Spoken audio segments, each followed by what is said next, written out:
We're here to talk about Kirby and the Forgotten Land plus Star-Crossed World Nintendo Switch 2 Edition. Switch 2 Edition. Wow, it took like 10 seconds just to get that out of my mouth.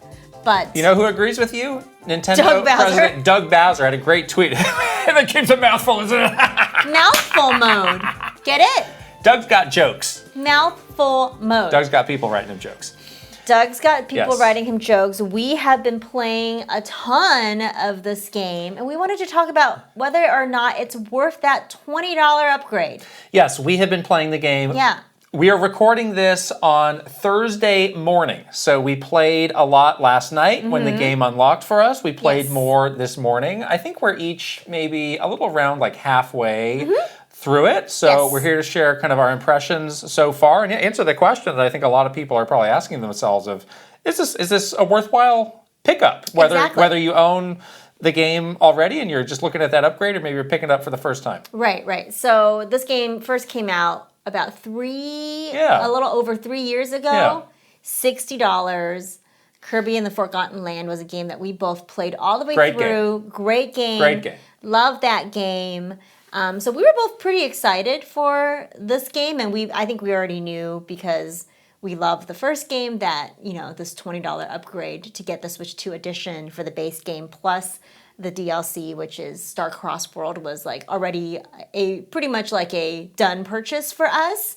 But many people might be thinking like, should I get this? Yeah. I haven't played this yet. What should I do? Yeah, so let's go through some of the details. So the people have started to review this game on Metacritic. It has an 85, which is exactly the same as the original game, which is interesting. What was your prediction for the review? I think it was a little bit lower. I think it was 81. And I think I predicted 84. Okay. Right, so right around there. We're yeah. kind of in the ballpark there. Yes. It does, one of the big selling points of this is the big graphical upgrade that the game gets, and that's throughout the whole thing. You remember Mario Party, the Switch 2 edition of that, it was kind of like segmented off where... Right, that was a little misleading, That was actually. weird. The base game didn't get any graphical updates. This one, the whole thing does. Right. So if you are in dock mode, it'll be at 1440p, handheld 1080p. Either way, it's running at 60 frames per second. Yes. Like you said, the original game looked Good great. looking game to begin with. So that was a question that I think we both had going into it. It's like, well, how much better is this going to look? And again, if you already have the game and want to get the expansion, that's $20, or you can get all-in-one for $80. Right. And of course, there's a nice physical edition, not a game key card. Of course. If you might be in the market to shop for that. Right. So something that we noticed and something that a lot of the reviews pointed out is that this is not super long, the new content here. Yes, it's about 12 levels. Right. Probably about, if you could play it, one sitting, if you just kind of all the way through, it's probably going to take you about 3.5 hours. There's a lot of people who are like, oh, I beat it last night. I beat it in one night. When it came out. It's very possible which too. is interesting. Very possible Right, too. and this was something that Nintendo was not coming out and proactively sharing. That's right. Exactly how many levels this is. Yeah, I think they knew that it wasn't like a exorbitant amount of new content. Right, it's not a knock your socks off, great big number, so might as well just kind of let people figure it out for themselves from their perspective. And we should say, these levels, you are generally revisiting levels that you have done before, but they have reapproached them and reimagined them in new ways that I would say feel significantly different. So I'd say don't get hung up on the fact that you're going to the same place and redoing the level. That's not exactly what's happening. A little hard to tell from the overview trailers and the game footage. They were showing exactly how that works. But once you play the game, it's pretty clear that these sort of reimagined paths, or whatever they're calling it, that opens up in a place that you may have visited before, does actually feel pretty significantly, if not just brand new, period. And, it's also been quite a long time since we've both played this game. Very true. So maybe we forgot a lot. What that felt like. I think maybe if you had just beaten Forgotten Land and you were like, I'm just going to dive right into the DLC now with a shorter time in between the base game and the DLC, maybe you would feel a little bit different. But for us, we hadn't played the game in a few years. Felt new to me. And it felt different enough where I was like, okay, yeah, this does feel like new content. It does feel like, different content. Yeah, a lot of the levels might have a similar starting point, but then, you'll hit this power up, it starts this, crystal walkway, and then you're going off on a completely different path through the same area, but it does feel very different in a lot of things. Yes, exactly. I remember when we did that podcast on this game a few weeks ago, I really had to dig. It was like, what exactly are these levels? Are these entirely new levels? Are these what is this? They didn't explain that very well. So maybe that's a question that a lot of people out there, if they're on the fence, of like, what am I getting out of this? Exactly. Yeah. So it's not, right. And that's very clear. Right. But again, I wouldn't say like that was disappointing for me. No. I definitely understood it once I started playing it. We've beaten the game, so it just automatically took us to the DLC. There was a little cutscene that kind of played to set it up, and then what happens is in the overworld, you see the different levels you can go to. They'll have the regular level as one entry point, and then the Star-Crossed World level as a different entry point. Also, if you're new to this game, you don't have to finish the base game. That's always annoying. It's like, I want to do this expansion. It's like, well, you can't do that first. I think you finish like the first two levels, something very simple. Yeah, you have to play a little bit of the game, and then you can get to that. Yeah. So for us, we just had it ready to go right away. We should say, in terms of the new content, there are no new boss fights. No. And maybe a bit surprisingly, there are no new, they call them Treasure Road levels, which are kind of these little like one-off sort of challenge rooms that are in the base game. Those are scattered all over the place. And those are pretty fun, like kind of fresh takes on the transformations. So I was not super surprised that there weren't a lot of new bosses, but I was a little surprised about They could have sprinkled some of those in. That would have been a nice addition to the big levels that you have. Especially if they were, and we'll talk about this in a little bit more detail, but the new like Mouthful modes, they could have added a couple little treasure path challenge things just focused on the new, really fun Mouthful modes. And those are actually great because in the base game you could get the sort of the reward for that is for you to use to power up your transformations. So actually kind of useful. So I was a little disappointed not to see those either. Yeah. So again, as of us recording this, we've played probably about half of it so far. Yeah. What are your impressions of what you played? I love it. I think it's awesome. Again, I started out really loving this game to begin with, but I was really impressed with the graphical upgrade. Like, I usually play in handheld, but I did dock my Switch just to look at it because I knew it was going to be really beautiful. And it really was. I mean, this game is just so vibrant and so bright and colorful. It's perfectly suited to showcase the graphics. And we were talking about how they were really clever in their usage of this like crystal-lined world, because that whatever they're doing with the crystals, the sparkle, the glitter, that sort of like star effect, it just makes it look like it makes your eyes go like really a wow moment. So yeah, I think graphically like definitely feels like a big upgrade for me. And then gameplay wise, it's just really fun. This game is fun to begin with, so you can't really go wrong, and you're just like, exploring different paths in the levels, which is great. There's those new Mouthful modes like we were talking about that are really fun. So I'm having a great time. I love it. Yeah, in terms of the graphics, I was fairly skeptical that it would be amounting to much because I watched the trailers, obviously. I watched the Treehouse Live so I could see it, and I was like, oh, it looks a little bit better. But that's something I'm realizing is, like, with a lot of these games, you do really need to see it with your own eyes, like on your own TV or on your own Switch to properly appreciate the amount of detail. And I was actually blown away playing it, how good this looks. I think this is one of the best looking Switch 2 games. I would agree I'm talking about the expansion specifically. There's something hypnotic about those crystals and all of the little particle effects just kind of shimmering in the light. The amount of stuff that they've packed into these stages.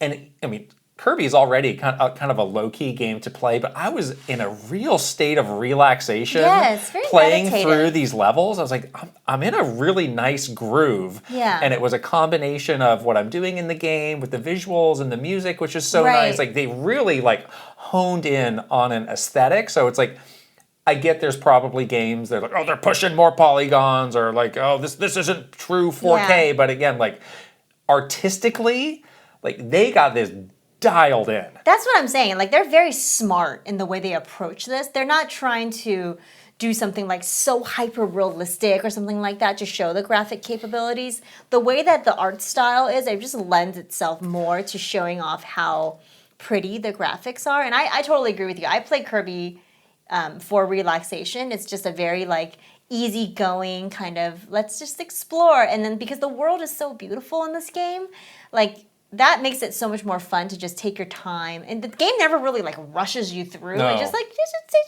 hang out in this nice looking place. And I think one of the levels that truly was a showpiece for this was when we both reached the level that is sort of like the ocean area, yes. And then the sea kind of parts. Seen in the trailer. And we saw that in the trailer.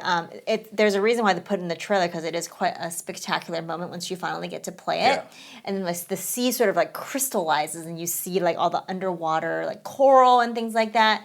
And really like that really solidified it for me, like exploring that area and seeing that for the first time, you know, being able to play that for the first time. I was like, yeah, I get it. Like they really very cleverly picked the parts in this game where they can do this kind of graphical showpiece. Yeah, and we were playing co-op this morning before we recorded this. And again, the base game, you can play it all co-op. Mm-hmm. Same with the expansion. This is a great co-op game, by the way. It's the exact same setup. Great co-op game. One person is Kirby, one person is Bandana Waddle Dee. Oh, spear. Throwing spears.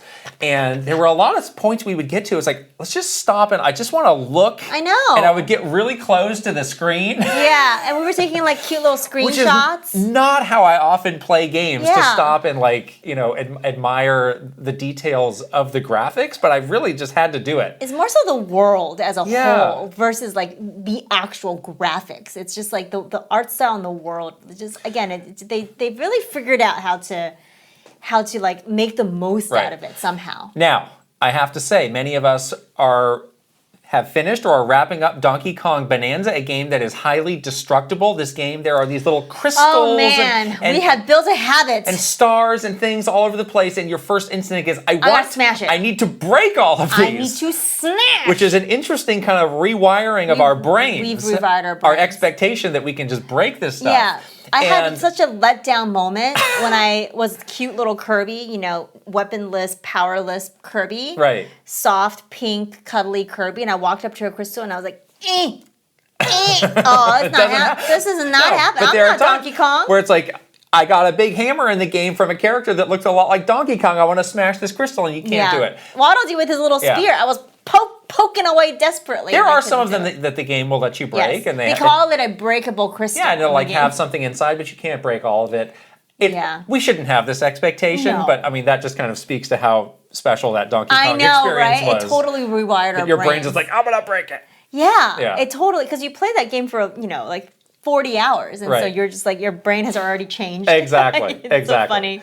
So the stages themselves, again, they're kind of riffing off of the original idea. I think that water level where the oceans part is a great example of kind of the new things that they are doing. Mm-hmm.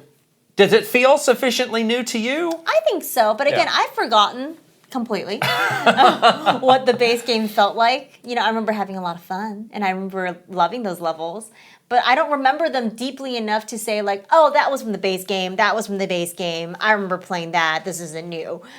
For me, it just all felt like new again. And you're also, you know, I think, again, they're very clever in the way that they kind of like trick you into thinking that you're doing something new, because you got some new objectives. You're like collecting these little starries. Right. They set you up with this like sort of collect-a-thon where you have all these little like challenges at the end of the level. They like tally it up. You also need those little starries to open up the next level. So you are very focused on getting all of those and then getting the little capsule toys and stuff like that. So because you're doing you have some tasks in front of you, it does feel like, okay, this is just like new area that I'm exploring and getting these new things. Yeah. I think if I had played this game like 6 months ago, or like 2 weeks ago, I might be recognizing a lot of, you know, maybe there is some sameness there, but most of us played this game when it first came out several years ago. Yeah. So, although there are some people that are like, I've missed this game, sure, and this is my opportunity to, get into it again. Now I can get an enhanced version for my Switch 2. So I actually wonder if you are that person. Tell us in the comments or tell us somehow. How do you feel about the newness of it? Because you might be having a different feeling about it. Yeah, for us at least, I think it feels quite sufficiently new, and very fun. And a lot of the things that they're doing in these updated levels is using the new Mouthful transformation. So I like those. There's 3 in the game. There is the kind of spring. There is the gear. And then there's, the sign, which is kind of like a skiing, skating kind of one. I don't think we've gotten to the sign yet. No, but the first 2, I like those a lot. The first 2 are really fun. Yeah, they're really, really fun. And these were fun again. They had like a bunch of different ones in the base game that show up also in the new areas. Like our most favorite one, the traffic cone, Kirby shows up again pretty like soon in the new levels, and so that was fun to see again. But these new ones are all like very much on par with how fun those were. The spring, has a really fun like gameplay mechanic, and you're doing a lot of vertical stuff. Obviously, the gear I think is the star the gear so is great. far. Yeah. There's a lot of like fun, like game mechanic things associated with it. It's pretty deep. Like you're rolling around. It's like gripping onto the walls. And you can do, you can roll around, but you can also do this like charge kind of move that's really fun. You're like jumping from area to, so there's some depth to it that I thought was pretty good. It totally feels like a mechanic that in an older era Nintendo could have said, like, we're going to make a whole game around this idea, because I think they totally could have, because you can attach to the wall and roll around and then charge, and then you can kind of shoot yourself up. Yeah, but then re-grip. There's some like side of a wall platforming that you're doing, which is very unique and interesting.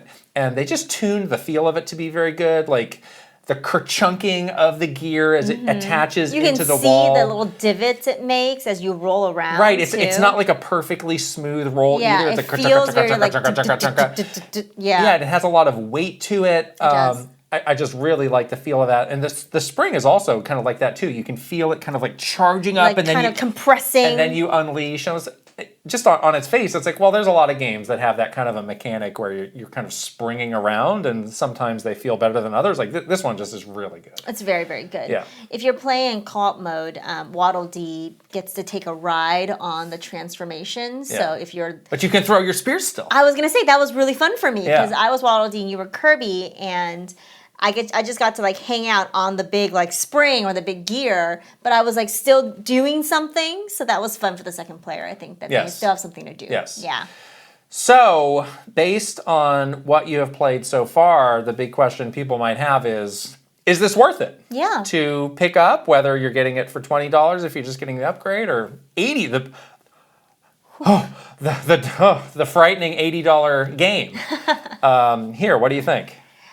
I think if you were like us and you had initially played this game, a few years ago, had already spent your $60, and then years passed, and now this is just feels like $20 versus it feeling like, oh my gosh, the whole thing cost me $80. I think it's quite worth it. Again, for us, just the pure, fact that time has passed and you have forgotten. It's called Forgotten Land because I forgot it. Which, like, that's just like, a thing that happened. So it kind of, because you had forgotten parts of it, it feels newer. And the graphics look absolutely beautiful, like truly, truly gorgeous to look at. So I do think that like graphical upgrade is pretty nice. But I do wonder if you are that person that's never ever played this game before and you're like, should I get this game for $80? I wonder if there's enough game for you. But otherwise, if you're like us, you bought this game three years ago for $60, this $20 upgrade is absolutely worth it. Yeah, it's really surpassed my expectations. So I'm really happy with what I played.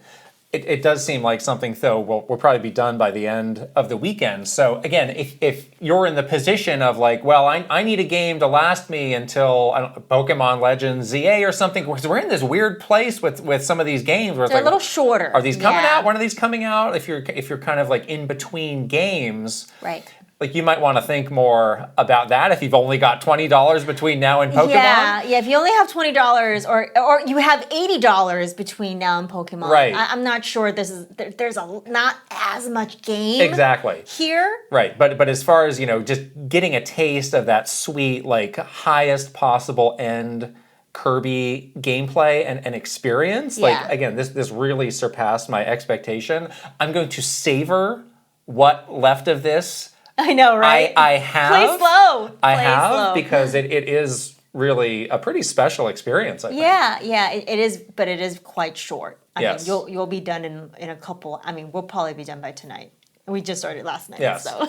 Hopefully Hal's working on some other stuff on the side because we're ready for more Kirby. Come on! Please. I can never have enough Kirby in my life. I love Kirby so much. It's good to know that we got our Air Riders coming. Yes. At the towards the end of this year, November. So that's exciting. At least we have more Kirby then. But yes, where's the next like 3D Kirby, whatever Kirby game? I want to see it.